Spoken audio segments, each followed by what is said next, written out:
So let's continue. ഇതിലുള്ള പ്രധാനപ്പെട്ട ഒരു വ്യക്തി ക്ലോഡ് ലെവി സ്ട്രോസ് ആണ്. Pioneering among it Levi Strauss. അദ്ദേഹത്തിൻ്റെ ഒരുപാട് തിയറീസ് നമുക്ക് പഠിക്കാൻ വേണ്ടിയിട്ടുണ്ട്. അതിലോട്ട് വരാം. ദെൻ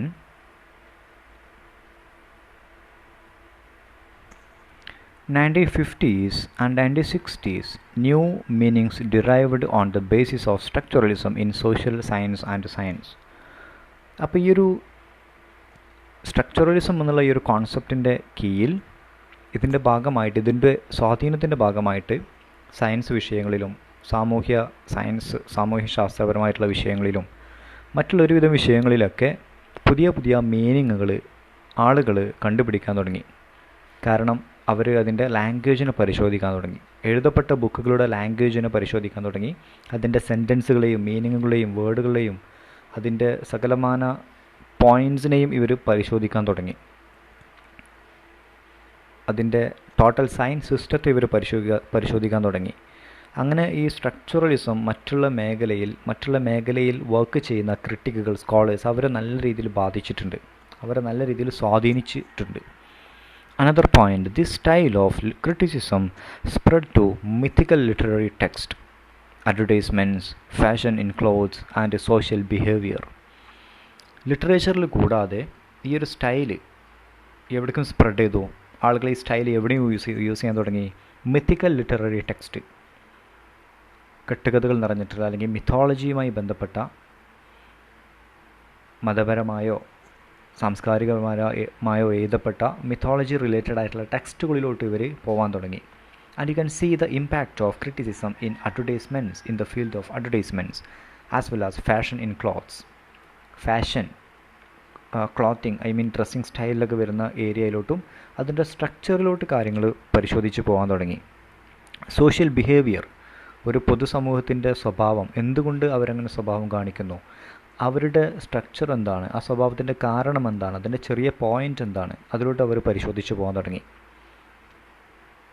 എലിയനേഷൻ എന്നൊരു സംഭവമുണ്ട്. എലിയനേഷൻ എന്ന് പറഞ്ഞാൽ സിംഗിളായിട്ട് കിടക്കുന്ന വസ്തു, ഒരു സിംഗിളായിട്ടുള്ള ഒരു ഒറ്റ പോയിന്റിൽ നമുക്ക് മീനിങ് കണ്ടുപിടിക്കാൻ പറ്റില്ല.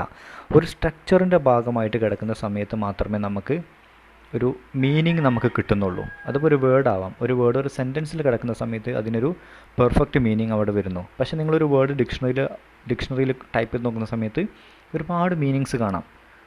എന്തുകൊണ്ട് ഒരു വേർഡിന് ഒരുപാട് മീനിങ്സ് വരുന്നു? അത് സ്ട്രക്ചറലിസത്തിൻ്റെ ഭാഗമാണ്. ഒരു വേർഡ് നമ്മളൊരു സെൻറ്റൻസിൽ കൊണ്ടുപോയി വെക്കുന്ന സമയത്ത് അവിടേക്ക് ആപ്റ്റായിട്ടുള്ള മീനിങ് മാത്രമാണ് നമ്മൾ ആ വേർഡിന് കൊടുക്കുന്നത്. അങ്ങനെ ഒരു പോയിൻ്റ്, ഒരു വേർഡ് ഒരു സ്ട്രക്ചറിൻ്റെ, ഒരു വാൾ സിസ്റ്റത്തിൻ്റെ ഭാഗമായിട്ട് നിൽക്കുന്ന സമയത്ത് മാത്രമേ അതിന് സ്ഥാനമുള്ളൂ, അതിന് വിലയുള്ളൂ എന്ന് പറഞ്ഞിട്ടുള്ള ടീമുകളാണ് ഈ ഒരു structuralist critics. Another point, the used linguistic element to value a text. അപ്പോൾ ക്രിട്ടിക്കുകൾ, തിയറിസ്റ്റുകൾ ലാംഗ്വേജ് പരമായിട്ടുള്ള, ലിംഗ്വിസ്റ്റിക് പരമായിട്ടുള്ള, ശാസ്ത്രപരമായിട്ടുള്ള എലമെൻറ്റ്സ് യൂസ് ചെയ്യാൻ തുടങ്ങി. എന്തിനു വേണ്ടിയിട്ട്? ഒരു ടെക്സ്റ്റിനെ വാല്യൂ ചെയ്യാൻ വേണ്ടിയിട്ട്. അതുകൊണ്ടാണ് മോഡേൺ കാലഘട്ടത്തിലോട്ടൊക്കെ എത്തിയ സമയത്ത് T.S. എലിയറ്റ് എന്ന് പറഞ്ഞിട്ടുള്ള വ്യക്തിയൊക്കെ ഭയങ്കര ഒരു സംഭവമായിട്ട് ആളുകൾ പറയാൻ, ക്രിട്ടിക്സ് പറയാൻ തുടങ്ങി. അല്ലെങ്കിൽ T.S. എലിയറ്റ് എന്നുള്ള ക്രിട്ടിക്ക് മറ്റുള്ള പഴയ കാല കവികളെ പരിശോധിച്ചിട്ട് അവരിൽ ഏറ്റവും മികച്ചത് ആരാന്ന് പരിശോധിക്കാൻ തുടങ്ങി. അങ്ങനെ T.S. എലിയറ്റ് പറഞ്ഞിട്ടുള്ള മികച്ച ഒരു കവിയാണ് ജോൺ ഡൺ. ജോൺ ഡൺ എന്ന് പറഞ്ഞ ഒരു കവി എലിസബത്തൻ കാലഘട്ടത്തിൽ എഴുതിയിട്ടുള്ള ഒരു പോയമായിരുന്നു, കവിയായിരുന്നു. അദ്ദേഹത്തിൻ്റെ പോയിംസ് ഒന്നും അന്ന് ഫേമസ് ആയിരുന്നില്ല. But T.S. എലിയറ്റ് സ്ട്രക്ചറലിസ്റ്റ് ക്രിറ്റിസിസത്തോടുകൂടി ആ പോയംസിനെ പരിശോധിക്കുകയും അദ്ദേഹത്തിൻ്റെ ലാംഗ്വേജിനെ പുകഴ്ത്തുകയും ചെയ്തതോടുകൂടി ആളുകൾ ഒരുപാട് ജോൺ ഡണ്ണിൻ്റെ കവിതകൾ വായിക്കാൻ തുടങ്ങി. ഓക്കെ, അതുകൊണ്ട് ലിംഗ്വിസ്റ്റിക് എലമെൻറ്റ്സ് യൂസ് ചെയ്യുന്നതിന് to value a text, to value a poem, to value a short story, to value a drama, whatever it is. അപ്പോൾ ലിംഗ്വിസ്റ്റിക് എലമെൻറ്റ്സ് എന്ന് പറഞ്ഞാൽ എന്താ? അതിലുള്ള സിൻടാക്സ് ഉണ്ടാവാം, വേർഡ്സ് ഉണ്ടാവാം, പ്രൊനൗൺസിയേഷൻ ആൻഡ് ദിയർ റിലേഷൻഷിപ്സ്, ഒരുപാട് കാര്യങ്ങൾ, മോർഫ്യൂംസ്, മോർഫോളജി, അങ്ങനെ നമ്മൾ പഠിച്ചിട്ടുള്ള കഴിഞ്ഞ ഗ്രാമർ ആൻഡ് യൂസേജ് എന്നുള്ള ടെക്സ്റ്റിലൊക്കെ നമ്മൾ പഠിച്ചിട്ടുള്ള ഒരുപാട് കാര്യങ്ങൾ ഇതുമായി റിലേറ്റഡ് ആണ്. സഫിക്സ്, പ്രിഫിക്സ്, അങ്ങനെ ഒരുപാട് കാര്യങ്ങൾ. Okay, you can include everything to linguistic elements. എല്ലാം ഭാഷയുടെ ഓരോരോ ഭാഗങ്ങളാണ്.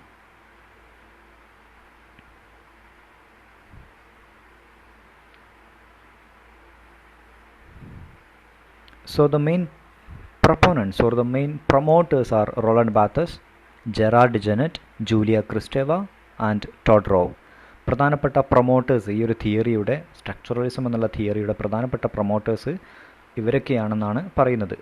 പേരുകളൊക്കെ ജസ്റ്റ് നോട്ട് ചെയ്ത് വെക്കുക. Roland Barthes, Gerard Genette, Julia Kristeva and Todorov. Intellectual movement. അപ്പോൾ സ്ട്രക്ചറലിസം എന്താണ്? ഒരു ഇൻ്റലക്ച്വൽ മൂവ്മെൻ്റ് ആണ്. നമ്മുടെ ഇൻ്റലക്റ്റുമായി കണക്ട് ചെയ്തിട്ടുള്ളൊരു മൂവ്മെൻ്റ് ആണ്. അല്ലാതെ ആർട്ടിസ്റ്റിക് മൂവ്മെൻ്റ് അല്ല, പെയിൻറ്റിങ്ങിൽ വന്നിട്ടുള്ള മൂവ്മെൻ്റ് ഒന്നല്ല, സോഷ്യൽ കൾച്ചറിൽ വന്നിട്ടുള്ള മൂവ്മെൻ്റ് അല്ല, but an intellectual movement, I mean ബുദ്ധിപരമായിട്ടുള്ളൊരു മൂവ്മെൻ്റ് ആണ് സ്ട്രക്ചറലിസം. 1950കളിൽ ഫ്രാൻസിലെ പാരീസിലാണത് സ്റ്റാർട്ട് ചെയ്തത് നമ്മൾ പറഞ്ഞു. ആ വർഷം ഒന്ന് നോട്ട് ചെയ്ത് വെക്കുക. Things cannot be understood in isolation. ഞാൻ നേരത്തെ പറഞ്ഞ പോയിൻ്റാണ്. ഒരു കാര്യം നമുക്ക് അത് ഒറ്റയ്ക്ക് എടുത്താൽ നമുക്ക് മനസ്സിലാവില്ല. അതൊരു സ്ട്രക്ചറിൻ്റെ ഭാഗമായിട്ട്, ഐ മീൻ അതൊരു സിസ്റ്റത്തിൻ്റെ ഭാഗമായിട്ട് വരുമ്പോഴാണ് അതിന് ഒരു മീനിങ് നൽകപ്പെടുന്നുള്ളൂ. But in a large situation, large structure, ഒരു ലാർജ് സ്ട്രക്ചർ അല്ലെങ്കിൽ ഒരു വലിയൊരു സാഹചര്യം, വലിയൊരു സിസ്റ്റം, അതിൻ്റെ ഭാഗമായിട്ട് വരുന്ന സമയത്ത് മാത്രമേ ഒരു വസ്തുവിന് അതിൻ്റെ മീനിങ് ഉള്ളൂ, അതിൻ്റെ ഉപയോഗമുള്ളൂ. ഇപ്പോൾ ഒരു കാർ എടുക്കുകയാണെങ്കിൽ അതിൻ്റെ ടയർ നമ്മൾ വീട്ടിൽ കൊണ്ടുവന്നിട്ട് ഞാനൊരു കാർ വാങ്ങിയെന്ന് പറയാൻ പറ്റില്ല. പക്ഷേ നമ്മൾ ഒരു കാർ വീട്ടിൽ കൊണ്ടുവന്നു, അതിൻ്റെ 4 ടയറും ഇല്ല.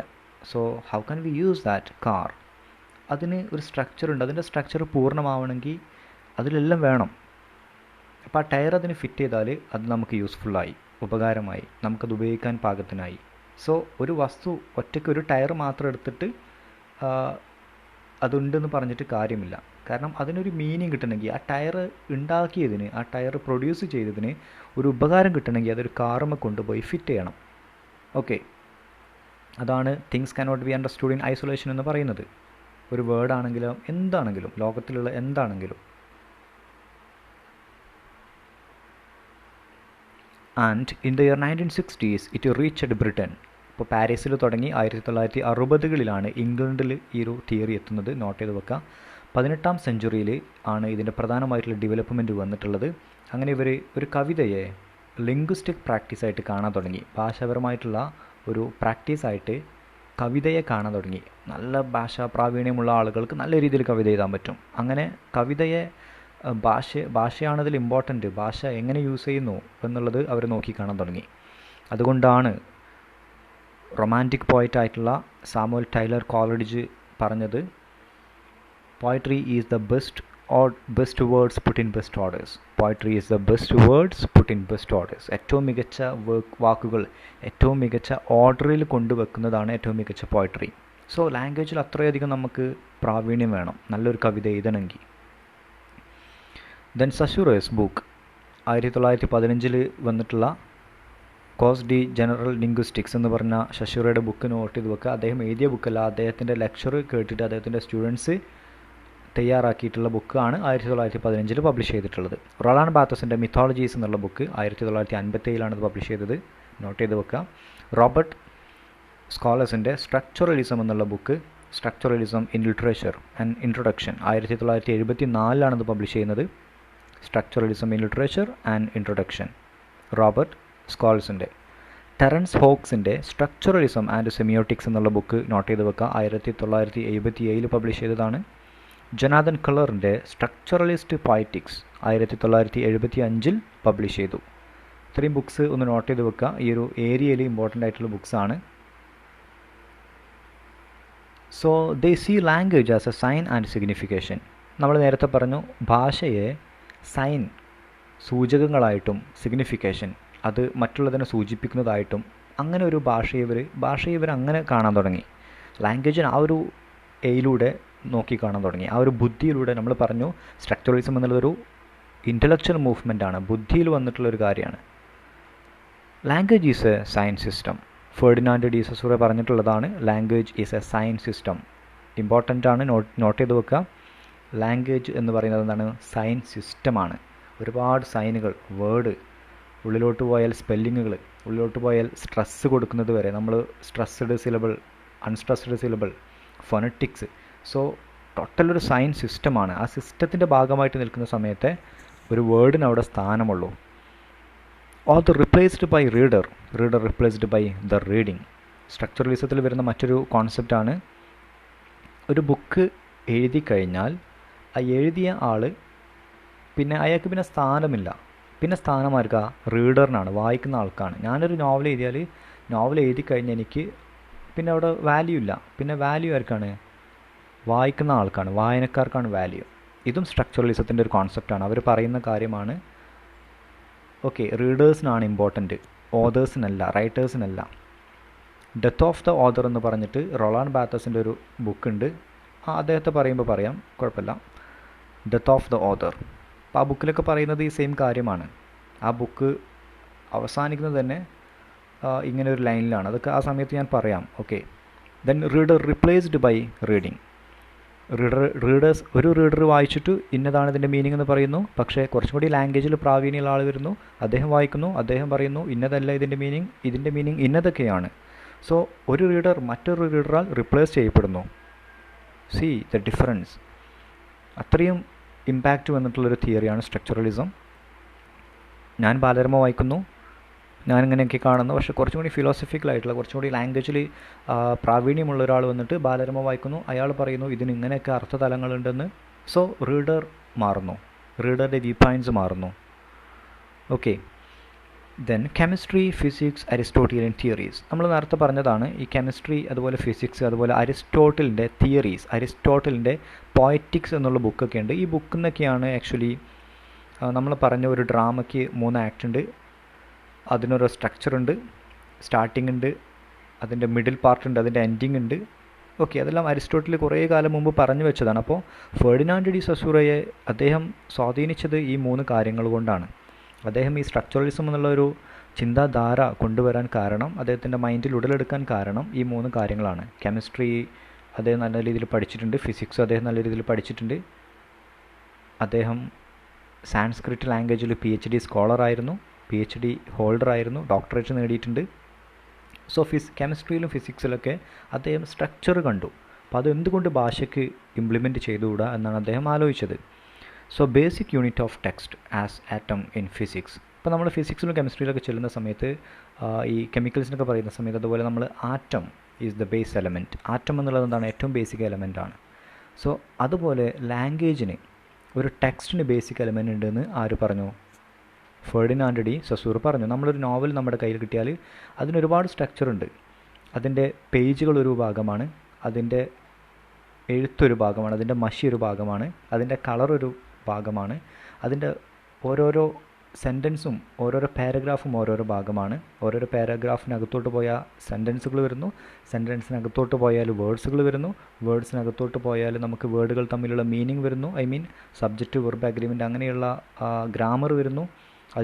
അകത്തോട്ട് പോയാൽ വേർഡ് പ്രൊനൗൺസ് ചെയ്യുന്ന കാര്യങ്ങൾ വരുന്നു, സ്ട്രെസ്സ്, അൺസ്ട്രെസ്ഡ് സിലബിൾ, ഓരോരോ വേർഡ് ഉച്ചരിക്കുന്ന ശൈലി മാറുന്നു, നൗണ്, വെർബ്, അഡ്ജക്റ്റീവ്, അങ്ങനെ ഒരുപാട് കാറ്റഗറി ആയിട്ട് പോകുന്നു. പ്രിഫിക്സ്, സഫിക്സ്, അങ്ങനെ മറ്റൊരു കാറ്റഗറി. സോ കംപ്ലീറ്റ് ഒരു സിസ്റ്റമാണ്. അപ്പോൾ ഒരു ടെക്സ്റ്റിൻ്റെ ബേസിക് യൂണിറ്റ് എന്നുള്ളത് ഒരു സൈനാണ്. Okay, so language is central institution of any society. പിന്നെ ഇയാൾ പറഞ്ഞിട്ടുള്ള മറ്റൊരു പ്രധാനപ്പെട്ട പോയിൻ്റ്, ഒരു സൊസൈറ്റിയുടെ, ഒരു സമൂഹത്തിൻ്റെ ഏറ്റവും പ്രധാനമായിട്ടുള്ള, അതിൻ്റെ ഏറ്റവും സെൻട്രലായിട്ടുള്ള, മുഖ്യമായിട്ടുള്ള, അതിൻ്റെ നെടുന്തൂണായി നിൽക്കുന്നത് എന്താണ്? ഭാഷയാണെന്നാണ്, ലാംഗ്വേജ് എന്നാണെന്നാണ്. ഓക്കെ, അതുകൊണ്ടാണ് ഇയാൾക്ക് ഇത്രയും ഇമ്പോർട്ടൻ്റ് വരാൻ കാരണം ഏത് മേഖലയിൽ എടുത്തു നോക്കിയാലും, ഒരു നാട്ടിൽ പോയാൽ ആ നാടിനൊരു ഭാഷയുണ്ട്, ആ നാടിൻ്റേതായിട്ടുള്ളൊരു ഡയലക്റ്റ് ഉണ്ട്, ഒരു കൊളോക്കിയൽ ലാംഗ്വേജ് ഉണ്ട്, ഒരു കൊളോക്കിയൽ യൂസേജ് ഉണ്ട്. അത് ഭാഷയാണ് കൈകാര്യം ചെയ്യുന്നത്. അപ്പോൾ ആ ഭാഷയ്ക്കൊരു സ്ട്രക്ചറുണ്ട്, ലോകത്തിൻ്റെ ഭാഷയ്ക്കൊരു സ്ട്രക്ചറുണ്ട്. ഇപ്പോൾ ഇന്ത്യയിലോട്ട് വന്നാൽ ഒരുപാട് ഭാഷകൾ, ആ എല്ലാ ഭാഷകൾക്കും സ്ട്രക്ചറുണ്ട്. So language is the central institution of any society. നമുക്ക് ആശയം കൈമാറണമെങ്കിൽ, അല്ലെങ്കിൽ നമുക്ക് ആ ഒരാളോട് ഒരു കാര്യം പറഞ്ഞത് ഫലിപ്പിക്കണമെങ്കിൽ എന്തിനും ഭാഷ ആവശ്യമാണ്. അപ്പോൾ ലാംഗ്വേജ് ഡെവലപ്പ് ആവുന്നിടത്തോളം, ലാംഗ്വേജ് അതിൻ്റെ ശക്തി പ്രാപിക്കുന്നിടത്തോളം കാലം ലോകം ഡെവലപ്പ് ആയിക്കൊണ്ടിരിക്കും. Okay, so this is about this small lecture, and we can meet for another video lecture. ഇപ്പം നമ്മൾ ഈ ഒരു വീഡിയോ ലെക്ചറിൽ സൈൻ, സിഗ്നിഫൈഡ് ഒന്നും കൂടി ക്ലിയർ ആക്കി പറയുകയാണ് ചെയ്തിട്ടുള്ളത്. പിന്നെ കുറച്ച് ബേസിക് ആയിട്ടുള്ള മറ്റു കാര്യങ്ങളാണ് പറഞ്ഞിട്ടുള്ളത്. സ്ട്രക്ചറലിസം എന്നുള്ളത് എന്താണെന്ന് നിങ്ങൾക്കൊരു ഐഡിയ കിട്ടിയിട്ടുണ്ടെന്ന് വിചാരിക്കുന്നു. ഇനി നമുക്ക് ഡിസ്കസ് ചെയ്യാനുള്ളത് ക്ലോഡ് ലെവി-സ്ട്രോസ് എന്ന് പറഞ്ഞ ഒരാളെയും റൊളാൻഡ് ബാർത്തസ് എന്ന് പറഞ്ഞിട്ടുള്ള മറ്റൊരാളെയും അവരുടെ കോൺസെപ്റ്റ് ആയിട്ടുള്ള ഒരു സ്ട്രക്ചറൽ നെററ്റോളജി എന്ന് പറയുന്ന ഒരു കോൺസെപ്റ്റിനെയുമാണ്. That we will be doing later. Okay.